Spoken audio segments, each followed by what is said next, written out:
Well, I mean, just from this weekend, the energy in the crowd last night. I mean, that'll be something that will be just forever burned into all of our memories. The way the stadium was packed, 6,300 something people, but it was the loudest, most into it. Even Coach Leggett said, he remembers there had been times where there were maybe that many people there, but that was, he said, the most into it the crowd had ever been, and it felt like it too. Just the way they were with the music and just the way they were engaged. So just want to first thank all the fans, all the Clemson faithful that came out by the thousands to support us. It's an incredible run. Feels like, driving 100 miles an hour, and then all of a sudden we just slammed on the brakes. But as I told the team after the game, we set out to add as much value to an already storied program, and we accomplished that. We added value to the history and the tradition of this great program. Page 126 in the Clemson baseball history book will be one that will be referenced for all time. I told them that forever and ever, their legacy is that they achieved one of the greatest turnarounds in the history of Clemson baseball, to see the tale of two seasons. And their legacy is that forever and ever, every time a Clemson baseball team hits a rough patch, has some adversity, goes through a skid, they're going to hear about Team 126. They're going to hear about Jackson Lindley and Riley Bertram and Caden Grice and Cooper Engel and Ryan Ammons and, everyone on this team, Cam Canarella, Willie Taylor, everybody, that truly made this year special. And it was that's what all the championships I've been a part of, it's the people that always make it special. So I'm really excited to know, as much as it stings today, obviously it probably looked exactly like it was. It looked like we were emotionally drained. And that's, I'd say, that was be accurate. The guys wasn't a lack of effort. There's just, not much in the tank, and I thought we'd dig down and dig deep. But so as much as that stings, not knowing we played well today, big picture, knowing that this team will be coming back, be celebrated, get their rings, they'll always be ACC champions. They will always have that. And teams that win together stay together. We talk about that, and these guys will have a lot to come back and celebrate and have reunions. And even though it sucks right now, there's so many positive things that these guys did to just return Clemson baseball to a level that was competitive, that we feel like we should be at. Did we reach our ultimate goal? No. Omaha is still the standard of this program, always has been, always will be, so we fell short. We ended up ACC champions in the process. We're not satisfied with bowing out in a regional. I get it. It's been too long. And we will, once we finish our exit meetings tomorrow, our staff will quickly turn all of our energy to Team 127 and making sure that we can get this program back to Omaha and not fall short. But right now, I just feel a deep appreciation and gratitude for our captains, Jackson Lindley and Riley Bertram, plus Ryan Ammons, Blake Wright, and the entire team, all the members of 126, our staff, our coaches, our managers, all of you that were along for the ride all year, Clemson fans, our administration, everybody, for all the support and just the way these guys turned it around. And they wouldn't have turned it around without a belief system.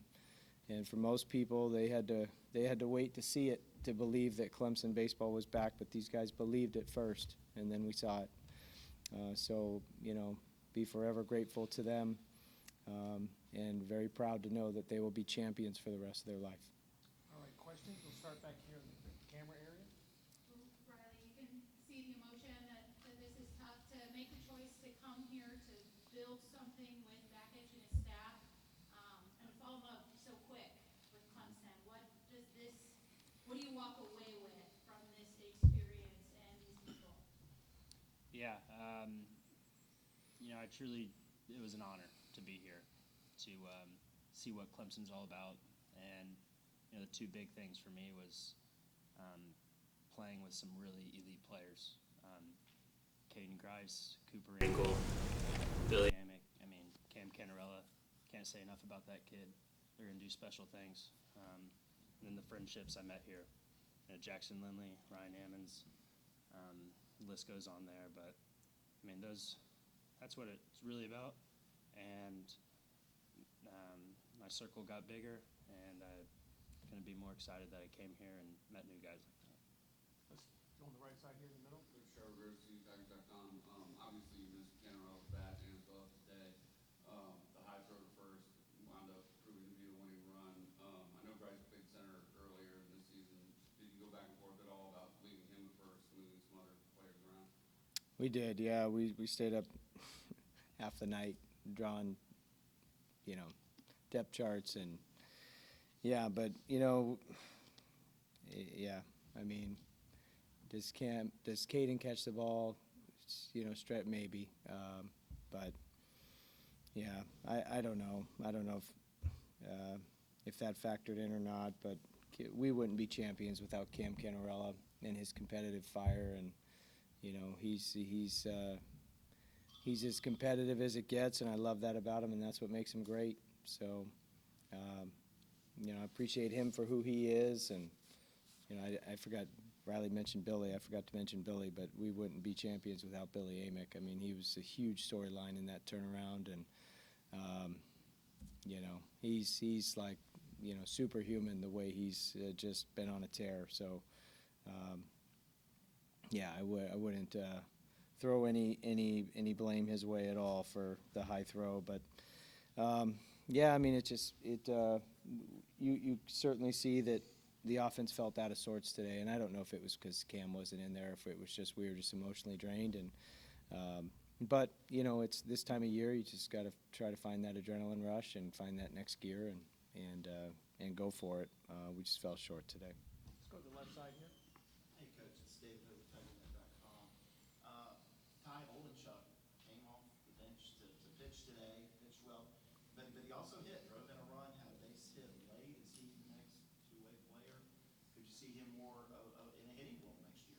Yeah, he could be a two-way guy. I mean, he's been taking BP with us for a couple of months now, and with the position player core, and we felt like the decision not to start Ethan Darden, Tennessee, felt like the matchup was to throw left-handers against them, and either win the regional or you don't. And whether we went 1-2 or 2-2 or 3-2, we just didn't want to have the in-2 next to it, and so that was the decision to not start him. But yeah, we had all kinds of stuff on the board, just trying to figure out what to do, and we just felt like we needed to hit our way through this first game and just get guys that could leave the yard and try to put up crooked numbers. And Ty, along with Caden and Billy, hits the ball as hard and as far as everyone, and he routinely hits them over the cages. So we were hoping he'd run into one. As a gamble, guys that had one at bat last night, but if you saw his at bat last night, he just missed it. The trajectory of the ball looked right, and he took some absolute thunder hacks in there, and so we thought, maybe he'll run into one. So that was really just the thought process. But it didn't work out today. But yeah, to answer your question, yeah, Ty could be a two-way next year for sure. Let's go back to the camera area. Erik, how do you balance these woulda, coulda, shoulda moments with, you have to say goodbye to guys.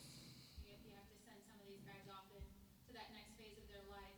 What today, how do you grapple with just all of those feelings?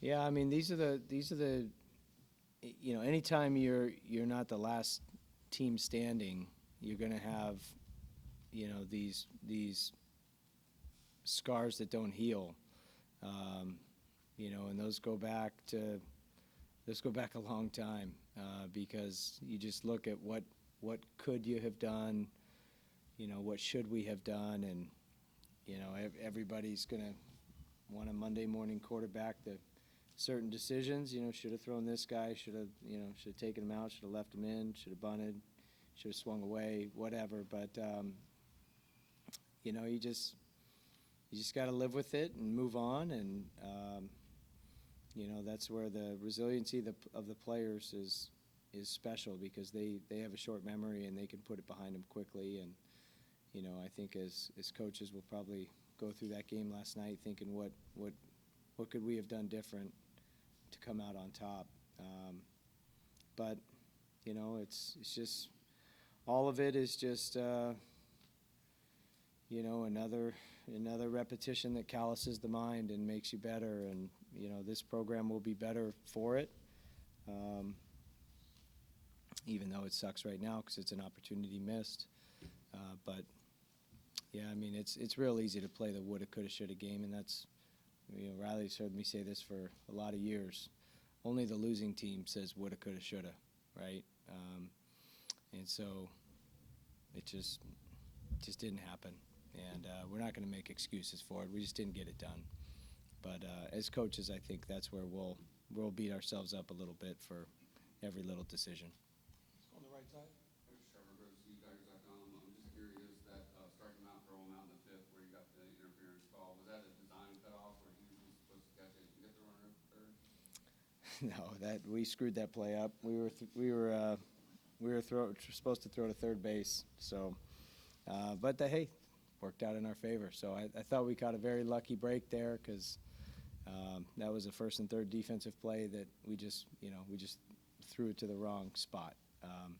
But yeah, fortunately the left-handed hitter was walking back to his dugout and got in the way.